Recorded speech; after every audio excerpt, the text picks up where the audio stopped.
ಯಾವುದೇ ರೆಸ್ಪೆಕ್ಟ್ ಕೊಡ್ತಾ ಇಲ್ಲ. ಅವ್ರಿಗೆ ಯಾವುದೇ ರೀತಿಯಲ್ಲಿ ಸೇಫ್ಟಿ ಕೊಡ್ತಾ ಇಲ್ಲ, ಅವರಿಗೆ ಇನ್ಶೂರೆನ್ಸ್ ಕೊಡ್ತಾ ಇಲ್ಲ. ಅವ್ರು ಕೆಲ್ಸಕ್ಕೆ ಹೋದರು ನಿಮ್ಗೆ ಯಾರು ಕಳ್ಸ್ಯಾರ, ಎಲ್ಲಿಂದ ಹೊಂಟ್ರಿ ನೀವು, ಯಾರು ಟ್ರೈನಿಂಗ್ ಕಳ್ಸ್ಯಾರ ಅವರಿಗೆ ಕೇಳ್ರಿ ಅಂತ ಹೇಳತ್ತಾರ. ಕೆಲಸ ಮಾಡಿದ್ರು ಭೀ 4 ಜನ ಕೆಲಸ ಮಾಡಿದ್ರು ಸಂಬಳ ಕೊಡ್ತಾಯಿಲ್ಲ, ಮನೆ ಕಲೆಕ್ಟ್ ಮಾಡಿರಿ ಅಲ್ಲತ್ತಾರ. ಜನ ಕೇಳಕ್ಕೆ ಹೋದರು ಪಂಚಾಯತ್ನವ್ರು ಗಾಡಿ ಕೊಟ್ರೆ ಪಂಚಾಯತ್ನಲ್ಲೇ ಕೇಳ್ರಿ, ನಮಗೆ ಯಾಕೆ ಹೇಳತ್ತೀರಿ ಅಂತ ಕೊಡ್ಲತ್ತಿಲ್ಲ. ಊರು ಜನ ನಮಗೆ ಯಾರನ್ನೂ ರೆಸ್ಪೆಕ್ಟ್ ಕೊಡ್ಲತ್ತಿಲ್ಲ ರೀ. ಮಕ್ಕಳು ಕಷ್ಟ ಆಗ್ಲತ್ತದ. 5 ವರ್ಷದಿಂದ ಕೆಲಸ ಮಾಡ್ಲತ್ತಿದ್ದೆವು, ಯಾರು ನಮ್ಗೆ ರೆಸ್ಪೆಕ್ಟ್ ಕೊಡ್ತಾ ಇಲ್ಲ. 300 ಜನ ಚಾಲಕಿಯರಿದ್ದಾರೆ, ಯಾರು ಗಾಡಿ ಇನ್ಶೂರೆನ್ಸ್ ಕೊಡ್ಲತ್ತಾ ಇಲ್ಲ. ಅವ್ರಿಗೆ ಯಾರು ಏನಾದರೂ ಕೇಳ್ತಾ ಇಲ್ಲ.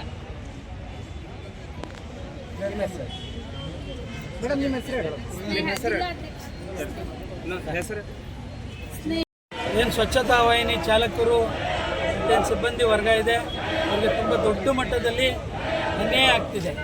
ಅದರಿಂದ ನಾವು ಮಾನ್ಯ ಜಿಲ್ಲಾಧಿಕಾರಿಗಳ ಮುಖಾಂತರ ನಾನು ಏನು ಪ್ರಿಯಾಂಕಾ ಖರ್ಗೆ ಅವರಿಗೆ ಒಂದು ಮನವಿಯನ್ನು ಕೊಡ್ತಾ ಇದ್ದೀವಿ. ಏನು ಅಂತಂದರೆ, ಸ್ವಚ್ಛತಾ ವಾಹಿನಿ ಬಗ್ಗೆ ನಿಮಗೆಲ್ಲರಿಗೂ ಗೊತ್ತೇ ಇದೆ. ತುಂಬ ಕಷ್ಟಪಟ್ಟು ಇಡೀ ಬೀದರ್ ಜಿಲ್ಲೆಯನ್ನೇ ಸ್ವಚ್ಛಗೊಳಿಸುವಂಥ ಒಂದು ಸ್ವಚ್ಛತಾ ವಾಹಿನಿಯ ಚಾಲಕಿಯರಿಗೆ ಸರಿಯಾದ ಸಂಬಳ ಇಲ್ಲ, ನಿಗದಿ ದಿನಾಂಕ ಇಲ್ಲ, ಮತ್ತು ನಿಗದಿಯಾದ ಒಂದು ಸಂಬಳನೂ ಇಲ್ಲ.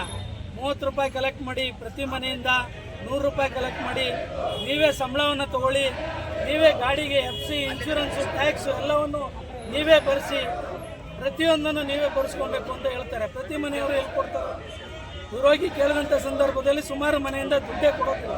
ನಾವು ಕಲೆಕ್ಟ್ ಮಾಡಿ ನಾವೇ ಗಾಡಿಗಳನ್ನ ರೆಡಿ ಮಾಡಿಸ್ಕೊಂಡು ನಾವೇ ಕ್ಲೀನ್ ಮಾಡಿಕೊಡೋದಾದರೆ ಇಲ್ಲಿ ಪಂಚಾಯಿತಿ ಹಾಕಬೇಕು. ಇಲ್ಲಿ ಮತ್ತು ಜಿಲ್ಲಾ ಪಂಚಾಯತ್ಗಳಿಂದ ಏನು ಅಧಿಕಾರಿಗಳಿದ್ದಾರೆ ಅವ್ರುಗಳು ನಮ್ಗೇನಕ್ಕೆ ಬೇಕು? ಅವರ ಒಂದು ಅಂಡರ್ನಲ್ಲಿ ನಾವಿದ್ರೂ ಸಹ ಒಂದು ನಿಗದಿಯಾದ ಒಂದು ಸಂಬಳವನ್ನು ನಿಗದಿಪಡಿಸೇ ಇಲ್ಲ. ಇದುವರೆಗೂ 3,000, 2,000, 1,000 ಅದನ್ನು ಕಾಲಕ್ರಮೇಣ ಒಂದು ಡೇಟೇ ಇಲ್ಲ. ಅದಕ್ಕೆ ಅವ್ರಿಗೆ ಯಾವಾಗ ಇಷ್ಟ ಬರುತ್ತೋ ಆ ದಿನಾಂಕದಂದು ಡೇಟನ್ನು ಕೊಡ್ತಾರೆ. ನಾವು ಇವತ್ತು ಈ ಮನವಿಯನ್ನು ಏನು ಕೊಡ್ತಾ ಇದ್ದೀವಿ ಅಂತಂದರೆ, ನೀವು ಸರ್ಕಾರದಿಂದ ನಮಗೆ ಒಂದು ಪೇಮೆಂಟನ್ನು ನಿಗದಿಪಡಿಸಬೇಕು, ದಿನಾಂಕವನ್ನು ನಿಗದಿಪಡಿಸಬೇಕು. ಮತ್ತು ಪೇಮೆಂಟ್ ಏನು 2,000, 3,000, 4,000, 5,000 ಅಲ್ಲ. ನಾವೇನು ಸ್ವಚ್ಛತೆ ಮಾಡ್ತೀವಿ ಅದಕ್ಕೆ ಅನುಸಾರವಾಗಿ ನಮಗೆ ದೊಡ್ಡ ಮಟ್ಟದ ಒಂದು ಪೇಮೆಂಟನ್ನು ನೀವು ನಿಗದಿಪಡಿಸಬೇಕು ಅಂತ ಇವತ್ತು ಮಾನ್ಯ ಏನು ಪಂಚಾಯತ್ ರಾಜ್ ಸಚಿವರಲ್ಲಿ ಮನವಿ ಮಾಡ್ಕೊಳೋದಕ್ಕೆ DC ಅವರ ಮುಖಾಂತರ ಮನವಿ ಮಾಡ್ಕೊಳ್ಳೋದಕ್ಕೆ ಇಲ್ಲಿ ಹೋರಾಟವನ್ನು ಮಾಡ್ತಾ ಇದ್ದೀವಿ. ಸರ್, ಮುಂದಿನ ದಿನಗಳಲ್ಲಿ ಬೀದರ್ ಜಿಲ್ಲೆ ಒಳಗೆ ಎಷ್ಟು ಜನ ಚಾಲಕರು ವರ್ಕ್ ಮಾಡ್ತಿದ್ದಾರೆ ಸರ್? ಅದ್ರಾಗ ಏನು ಹೆಲ್ಪರ್ಸ್ ಇದ್ದಾರೆ, ಏನು ಚಾಲಕರು ಅಷ್ಟೇ ಇದ್ದಾರೆ ಸರ್? 300 ಜನ ಇದ್ದಾರೆ. 300 ಜನಕ್ಕೂ ಇದೇ ಪರಿಸ್ಥಿತಿ.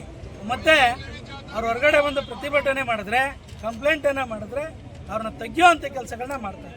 ಮೊದಲು ಇದನ್ನು ನಿಲ್ಲಿಸಬೇಕು. ಯಾಕೆ ಅಂತಂದರೆ, ಟ್ರೈನಿಂಗ್ ಕೊಟ್ಟು ತೊಗೊತಾರೆ, ಅವ್ರಿಗೆ ಗಾಡಿಗಳನ್ನೇ ಕೊಡೋದಿಲ್ಲ.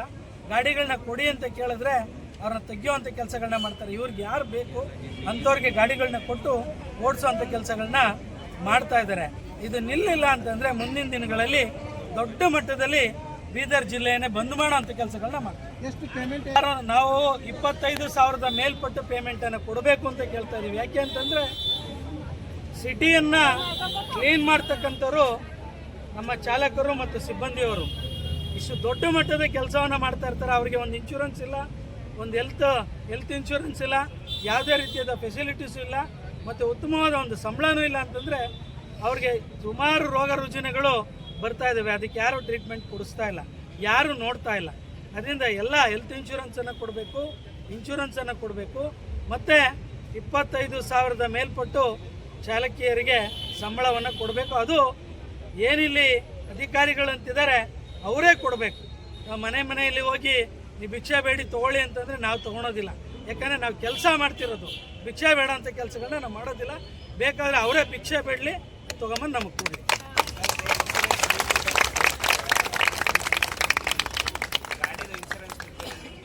ಹೌದು, ಇನ್ಶೂರೆನ್ಸ್ ಇರಲಿ, FC ಇರಲಿ, ಪ್ರತಿಯೊಂದನ್ನು ಇವ್ರು ಏನು ಕಲೆಕ್ಟ್ ಮಾಡ್ತಾರೆ ಮನೆಗಳಿಂದ ಅದರಿಂದ ಮಾಡ್ಕೊಳ್ಳಿ ಅಂತ ಹೇಳ್ತಾರೆ. ಇವಾಗ ಸುಮಾರು ಗಾಡಿ ನೀವೇ ಹೋಗಿ ಚೆಕ್ ಮಾಡಿ, ಸುಮಾರು ಗಾಡಿಗಳಲ್ಲಿ ಯಾವುದೇ ರೀತಿಯಾದ ದಾಖಲಾತಿಗಳಿಲ್ಲ.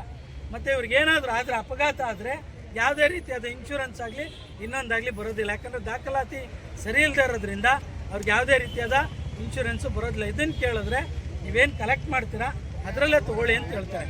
ತುಂಬ ದರ್ಪದಿಂದ ಮಾತಾಡ್ತಾರೆ. ಏನಿಲ್ಲಿ ಅಧಿಕಾರಿಗಳಿದ್ದಾರೆ ಅವರು ತುಂಬ ದರ್ಪ, ದೌರ್ಜನ್ಯ. ಏನಾದ್ರು ಕೇಳಕ್ಕೆ ಹೋದರೆ ಇಮಿಡಿಯೇಟು ಯಾರು ಪ್ರತಿಭಟಿಸ್ತಾರೆ, ಯಾರು ಕೇಳ್ತಾರೆ ಕ್ವಶನ್ ಯಾರು ಮಾಡ್ತಾರೆ ಅಂಥವ್ರನ್ನ ಕೆಲಸದಿಂದ ತೆಗೆಯುವಂಥ ಕೆಲಸಗಳನ್ನ ಮಾಡ್ತಾರೆ. ಕರ್ನಾಟಕ ಚಾಲಕರ ಒಕ್ಕೂಟದ ರಾಜ್ಯಾಧ್ಯಕ್ಷ ನಾರಾಯಣ ಸ್ವಾಮಿ.